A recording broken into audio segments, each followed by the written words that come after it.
예전부터 윤석열 정권이 정말 잘 되길 진심으로 걱정하는 국민들이 가장 싫어하는 인물이 있습니다. 바로 대통령의 멘토라고 소문이 나버린 심평이란 사람.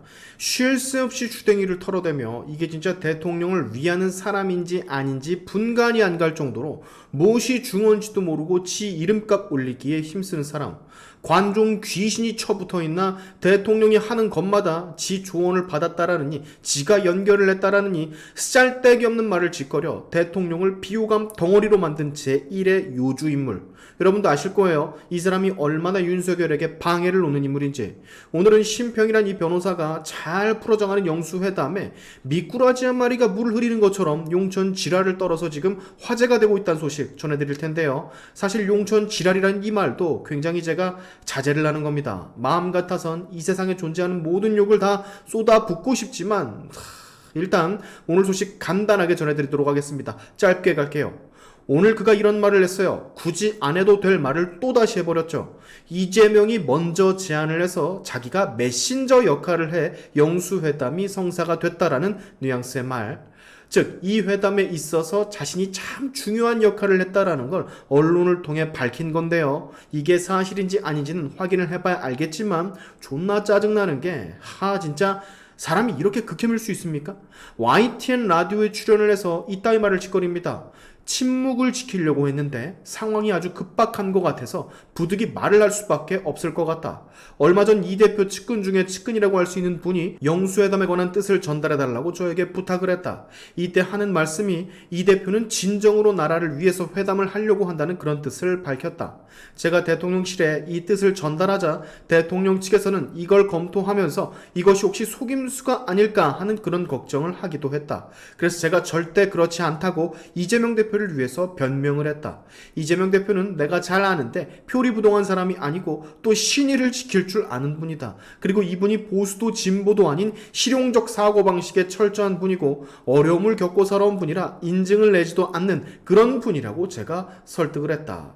그 뒤로도 별 쓸데없는 소리들을 줄줄이 늘어놓고 있는데, 자, 정리를 하자면 내가 이 중요한 회담에 정말 중요한 역할, 오작교 역할을 했다라고 뽐내는 게 첫 번째 포인트. 그리고 이재명을 지나치게 쉴드를 치며 무슨 보수도 진보도 아닌 실용적 사고방식을 가졌다라느니 온갖 이재명을 좋게 포장하고 있다는 점이 두 번째 포인트. 자, 여러분, 전 이 기사를 보고 정말 많이 화가 나더라고요. 저 처음에 말하는 거 보십시오. 침묵을 지키려고 했는데 상황이 아주 급박한 것 같아서 지가 말을 꺼내야만 했다라고 합니다. 아니 도대체 심평이란 사람이 뭔데 지가 침묵을 하니 많이 말을 꺼내니 많이가 이 영수회담에 무슨 중요한 역할을 한다고. 마치 지가 말을 안 꺼내면 이 영수회담이 틀어질 것 같다라는 듯이 이따위로 처신을 왜 하는 겁니까 도대체. 당신이 대체 뭔데. 침묵을 지키려고 했다? 침묵을 지키려고 하는 사람이 하는 말마다 뒤에서 오가는 말마다 하나도 빠짐없이 언론의 매스컴에 그렇게 떠들어제낍니까? 우리 국민들, 적어도 아직까지 윤석열을 지지하고 윤석열 정부가 잘 되길 바라는 사람들 눈에 이 심평 변호사라는 사람은 그냥 기생하는 거머리 같은 존재입니다. 틈을 타서 지 이득만 보고 툭 빠지는, 결과적으로 중심이 되어야 할 윤석열이 주체가 피를 흘리던 말던 공경에 빠지던 말던 지 배만 채우면 되는 기생충. 정부와 여당이 영수회담을 하는 중요하고 급박한 상황에 왜 쓰잘데기 없는 인물이 자꾸 쳐나서서 본인이 무슨 정무수석이라도 되나 비서실장이라도 되나 지금 장난 똥 때리는 것도 아니고. 여러분, 이로써 말이죠. 심평이 또 입을 털어대면서 윤석열은 다시 한번 비호감이 돼버렸어요.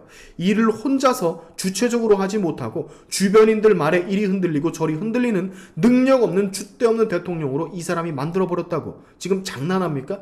대통령 그리고 대통령실이 주변에서 가장 쳐내야 하는 인물이 바로 이런 인물이에요. 지가 주인공이라도 된 것 마냥 이 정치판을 마치 뒤흔들 수 있는 능력자라도 되는 것 마냥 쳐나대는 인간들을 1순위로 내쳐야 됩니다. 멘토? 언론이 자꾸 심평을 윤석열의 멘토라고 부추기고 있는데 멘토도 아닐 뿐더러 멘토라고 할지라도 어떤 멘토가 이렇게 생각 없이 행동을 처하나. 대통령 엿을 먹여도 유분수지.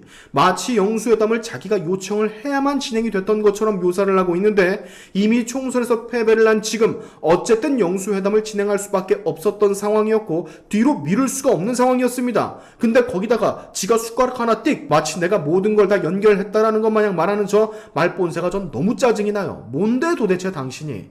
자, 제발 천공과 함께 입을 좀 다물어 주시기 바랍니다. 그냥 아무 말을 하지 마세요. 뭔가 되는 것 마냥 처세하지 말란 말입니다. 몇 가지 개입이 되어 있을지라도 그것이 중요한 걸 아는 사람이라면 이렇게 입 가볍게 못 놀려요. 입이 무거운 사람이 돼야 되는데 어떻게든 내가 이 정도다. 나 이 정도의 사람이야. 나 이렇게 잘났어. 진짜 어떻게든 티끌이라도 뽐내서 희열을 느껴보려고 하는, 다 보입니다. 다 보여. 절대 멀리 하십시오. 그냥 아예 엮이지를 말고 행여나 이 사람과 끈이 닿아 있는 대통령실에 누군가가 있다면 그 끈 당장 잘라내시기 바랍니다. 안 그래도 남은 3년 미친 듯이 힘들 텐데 이런 부류의 사람과의 끈 당장 끊어내시길 바란다고요. 오늘 같은 희대 쌉소리, 내가 용수회담을 사실 연결한 그 사람이다? 이런 얼토당토 않는 이상한 소리 계속 해댈 양반이니까. 오늘의 샤인티프 여기까지 하겠습니다. 여러분의 영상 공유는 세상 밝히는 힘이 되니까 꼭 공유 부탁드리면서, 지금까지 영상이 좋으셨다면 구독과 좋아요 그리고 알림 설정까지 꼭 한 번씩 눌러주시면 감사하겠습니다. 다음에 봅시다.